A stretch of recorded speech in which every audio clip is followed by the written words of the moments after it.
about this. We think about memory in school a lot, but memory is really important. It's like remembering your friends or your families or your significant other's birthday can be really important. Remember how to do something like CPR, or remembering like we already know, or I'm aware of, that there's so many things that we do today that you don't do over and over, or you don't do often enough to where it really gets into your system. So that really suggests that we can we can figure out ways to get these things in.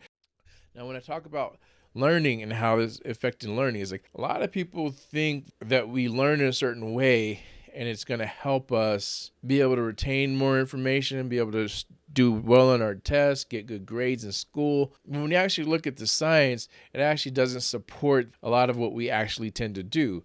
But a lot of what we tend to do actually helps us to feel good, but it doesn't necessarily get us better grades. It doesn't help us remember things. It doesn't help us be skilled in that endeavor that we're studying. So let's talk about that for a little bit. So what examples would I give that where we're not really learning effectively?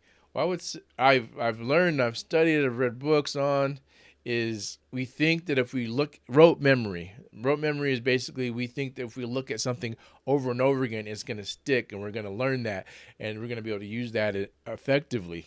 A lot of us have experienced that when you get to a test, it's not usable. You're not able to use that information that you studied. You're not even able to even remember it, and it doesn't help most people. But what science has found is that if you actually space out your learning, it's actually better remembered, and you're able to use that more than when you just look at it over and over. Now, it feels really good to look at something over and over again. A lot of us walk away satisfied because we looked at something over and over again. The issue, though, is when you have a moment where you really need this information, it's not available because you simply did something that didn't work. Another area in learning is recall. A lot of us think that if you keep reading the same material over and over again, which is, it's basically related to what I was just talking to, we think that you read that information, you keep reading it, that's going to be absorbed. But actually, reading is one of the least effective ways to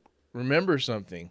Whereas if you tested something, if you test yourself on it, see if you remember that information, that's when you're most likely able to get that information and retain it. That's actually creating a flow and pathway in your brain where it's going back and forth so that you'll be able to remember that and grab that piece of information when you need it. Now, a lot of us are scared of tests to the point where we think that if we go to a test, we're scared of it, and we definitely don't want to be testing ourselves all the time, even though it's one of the most effective ways in order to use your brain and your memory. So that was something that I learned. Now, what would you do in that situation? Well, I got examples. Anyone that would like to know more about that, you can put that in the comments, or you can send me a message.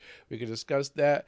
But there are other ways. Another thing is that we think that if we do the same thing, it's going to help us. And actually, people have realized by studying athletes like baseball, there's been some studies in baseball where they show that when somebody is just throwing fastballs and hits that, like, we think that we've really worked that skill. We've done that same thing over and over again, and that is going to help us when we get a fastball. But the truth is, our brain is going to be better if we've thrown a fastball, we've thrown a curveball, we throw the different types of pitches, and then we work on those, and that way when we're in a game situation, we're ready to hit any type of ball that comes our way. So those are three concepts so far. So we've talked about doing something over and over again isn't the most effective way. It's better to space it out. The second thing we talked about was testing. We think that testing is the worst thing to do. We think that just reading something over and over again is going to provide us with information,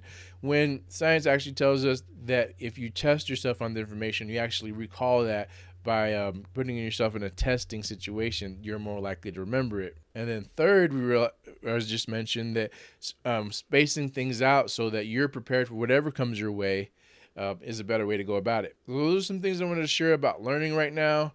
If, like I said, if you have any more questions, you can say something in the comments. We can make videos to specifically address your concerns. You can also send a message to me. We can talk more about it. I think that's enough for today. And I'd really like to share more of some of the things that I've learned. Just want to hear what you're concerned about and what things that you'd like me to address. So this is LG Lawrence Green from Solid Habits, where we make things better. And if you'd like to find out more information, you can find me on Facebook, LG Lawrence Green, or you can find me on my YouTube channel at Green Law USA, GREENLAWUSA. Look forward to talking to you soon.